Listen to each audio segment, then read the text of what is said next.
सभी का स्वागत है आपके प्लेटफॉर्म डिवाइन कैसे पे। देखिए आप सभी के लिए जो है APS 2023 की जो वैकेंसी आई यूपी पीसीएस की है उसके लिए जो है आपके लिए करंट अफेयर्स की सीरीज चल रही थी और हिस्ट्री के भी आपको क्वेश्चंस मिले हैं। अब आपके लिए पॉलिटी का सेक्शंस लाया जाए। पॉलिटी से इस बार बहुत ही इंपॉर्टेंट क्वेश्चन पढ़ने वाले हैं।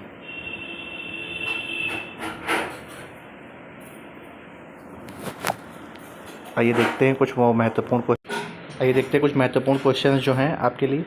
देखिए पॉलिटी से इस बार क्वेश्चंस क्यों बनेंगे, क्योंकि देखिए कई सारे अमेंडमेंट हुए, कई सारे बिल्स भी पास हुए हैं। ठीक है, इस बार बहुत सारे बिल्स पास हुए विदाउट अपोजिशन के पास हुए हैं। ठीक है, क्यों? क्योंकि सरकार ऐसी है जो बिल्कुल तानाशाही है, एक तरीके से उसे तानाशाही कहा जाएगा। विदाउट अपोजिशन कई सारे बिल्स पास हुए हैं, जो कुछ भी मैटर रहा हो। इसके अलावा आपका वोमेन रिजर्वेशन का बिल जो लाया गया है वो है। इस पर आपको विस्तृत वीडियो दे देंगे कि आपको सरकार कैसे बेवकूफ़ बना रही है। ठीक है, इस बिल के नाम पे। तो ये आपके पॉलिटी के लिए इंपॉर्टेंट क्वेश्चन है। देखिए भारत का संवैधानिक इतिहास से यहाँ से हमने कुछ क्वेश्चन लिए। पहला सेट है ये। देखिए आपके ये राज्य व्यवस्था के जो क्वेश्चन है मल्टीपल चॉइस के रहेंगे, भारत का संवैधानिक इतिहास। ठीक है, और कई सारे आपके और एग्ज़ाम है UPPSC, SSC, railway, banking, state की जो PCS है, UP PCS खास तौर पे, APS, RO, SI, CTET और टेट, जितने भी आपके एग्ज़ाम्स हैं जहाँ पे कवर होते हैं उन सभी के लिए आपको जो है ये वीडियो रेना क्लास की तरफ से मिल रहा है। ठीक है, देखते हैं पहला क्वेश्चन क्या। देखिए पहला क्वेश्चन है आपके लिए, BR अम्बेडकर और महात्मा गांधी के मध्य सन 1932 में हस्ताक्षरित पूना समझौता का प्रावधान क्या था? देखिए पूना पैक्ट के नाम से जाना जाता है जब दलित वर्ग का जो है काफ़ी मुद्दा उठा था। BR अम्बेडकर जी आपके जो लीडर थे दलित की तरफ से, जैसे महात्मा गांधी, लेकिन साइन महात्मा गांधी जी ने इस पर नहीं किए थे। ये बातें किसने किए थे? मदन मोहन मालवीय जी ने इस पर साइन किए थे।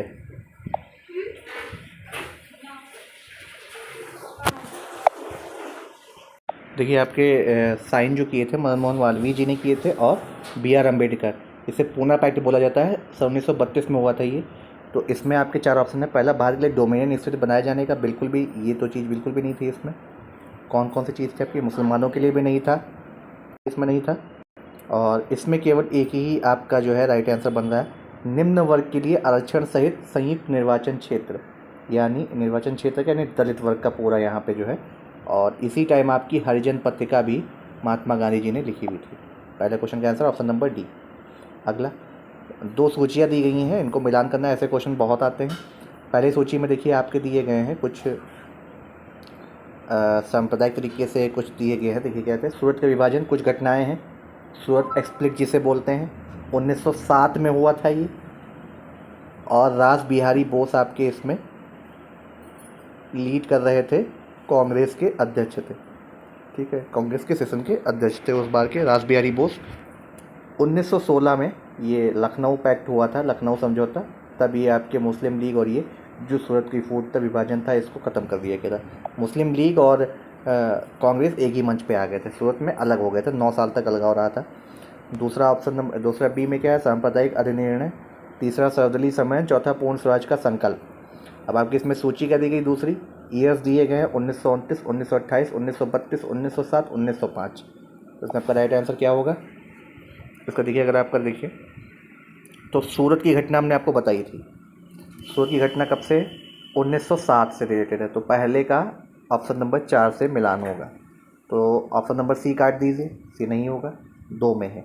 उसके बाद आपका सांप्रदायिक अधिनिर्णय है।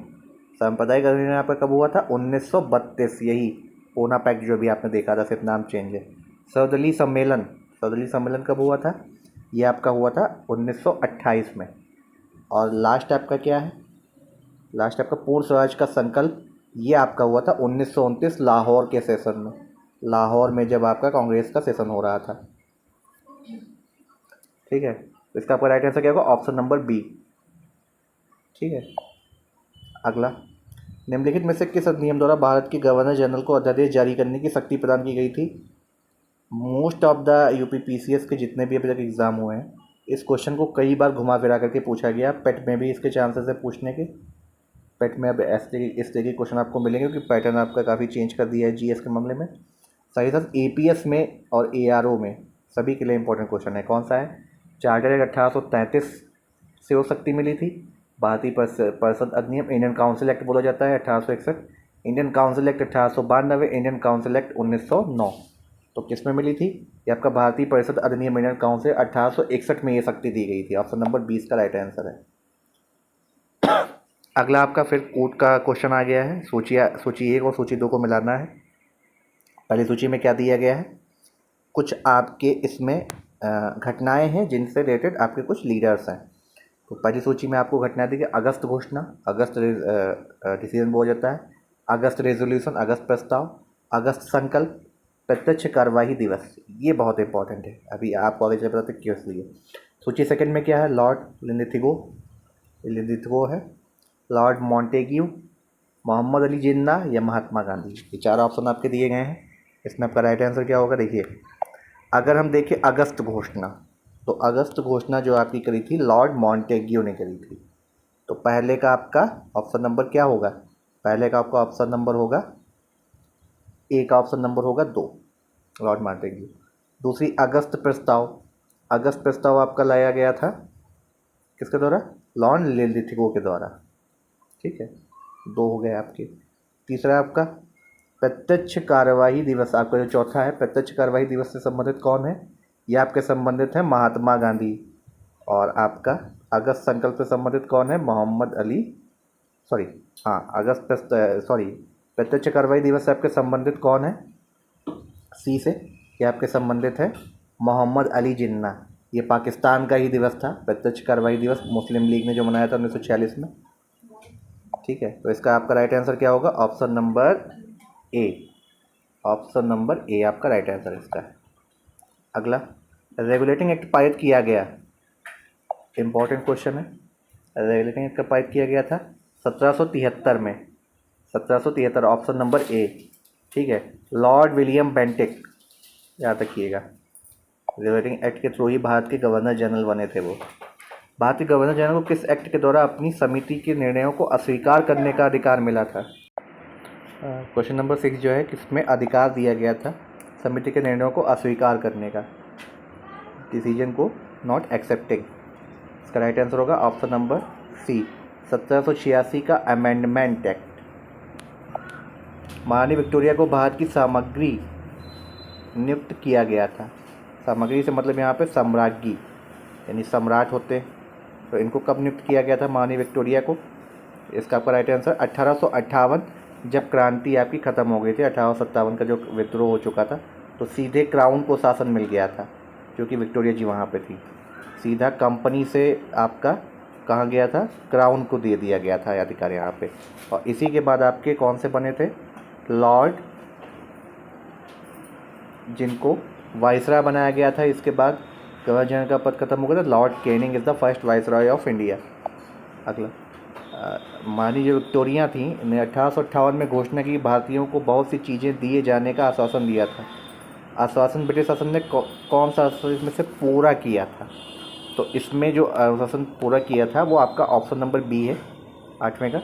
देसी रजवाड़ों की यथास्थिति बनाए रखी जाएगी, क्योंकि 1857 की जो क्रांति हुई थी तो उसमें कई सारे ऐसे थे रजवाड़े जो शामिल भी रहे थे और बहुतों ने अंग्रेजी सरकार की मदद भी करी थी। नेक्स्ट, मोर्ले मिंटो सुधार का उद्देश्य क्या था? मोर्ले मिंटो रिफॉर्म पूछा जाता है कई बार। इसका उद्देश्य क्या था? तो इसका आपका उद्देश्य था पृथक निर्वाचन प्रणाली। यहीं से आपकी फूट स्टार्ट हो गई थी डालना हिंदू मुस्लिम एकता को, जो यहाँ से 1909 में मोर्ले मिंटो आया था। Morley Minto reform 1990। अगला, मोर्ले मिंटो सुधार बिल किस वर्ष में पारित किया गया? ये भी क्वेश्चन कई बार इंपॉर्टेंट बनता है। तो किस वर्ष पारित किया गया? 1909 में, ऑप्शन नंबर बी। अगला, मुसलमानों के लिए अतिरिक्त निर्वाचक मंडल प्रारंभ किसके द्वारा लाया गया था? प्रारंभ में किसके द्वारा लाया गया था?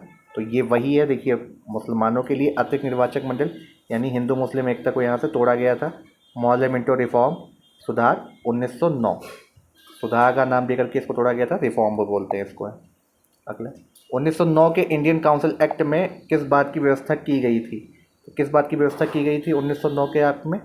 सांप्रदायिक प्रतिनिधित्व की बात करी गई थी, ऑप्शन नंबर बी, सांप्रदायिक प्रतिनिधित्व, ऑप्शन नंबर बी। अगला, मॉन्टेगी चेम्सफोर्ड सुधारों में प्रावधानों का सार क्या था? तो मॉन्टेग्यू चेम्सफोर्ड सुधारों में प्रावधानों का सार क्या था? इसमें आपका सार था प्रांतों में दोहरा शासन, यानी डीआरकी सिस्टम अब आपके हर एक प्रांत में ला दिया गया था डीआरकी सिस्टम। अगला 1946 का कैबिनेट मिशन 3 मंत्रियों में गठित था, निम्नलिखित में से कौन इसका सदस्य नहीं था? तो देखिए ये 3 लोग सदस्य थे इसके, कौन कौन थे याद कर लीजिएगा, नाम पूछा जाता है कई बार। सर पैट्रिक लॉरेंस, एवी एलेक्जेंडर और स्टेफोर्ड क्रिप्स, क्योंकि क्रिप्स मिशन ही इसको नाम दिया गया था। इसमें आपके लॉर्ड एमरी नहीं थे, ऑप्शन नंबर डी नहीं। अगला कैबिनेट मिशन योजना के विषय में कौन सा कथन सही नहीं है? प्रोविंशियल ग्रुपिंग की गई थी भारत में, भारतीय सदस्यों वाला अंतरिम, या पाकिस्तान की स्वीकृति? तो पाकिस्तान की स्वीकृति इसमें आपकी सही नहीं है, ऑप्शन नंबर सी। प्रत्यक्ष कार्रवाई दिवस और अब विभाजन विभीषिका दिवस भी मनाया जाता है, यह भी आप याद रख लीजिएगा। विभाजन विभीषिका दिवस ये कब मनाया जाता है? ये आपका 14 अगस्त को अब मनाया जाता है, जिसमें पाकिस्तान भारत से अलग हुआ था। ठीक है, और क्रिप्स मिशन को जरूर याद रखिएगा। तो क्रिप्स मिशन के बाद ही आपका भारत छोड़ो आंदोलन स्टार्ट हो गया था, क्योंकि थोड़ा सा हिस्ट्री का पार्ट है, बट आपको पॉलिटी में भारतीय संवैधानिक विकास में हम आपको ये बता रहे हैं। ठीक है, 9 अगस्त 1942 डेट जरूर याद कर लीजिएगा। बाकी जो पॉलिटी से जो आपके जो नए अमेंडमेंट आए हैं, नए सुधार हुए, नए बिल पास हुए, उन पर भी आपको वीडियो मिलेगा। अगर आपको वीडियो अच्छा लगा एक बार लाइक कर दीजिएगा, शेयर कर दीजिएगा। तो धन्यवाद।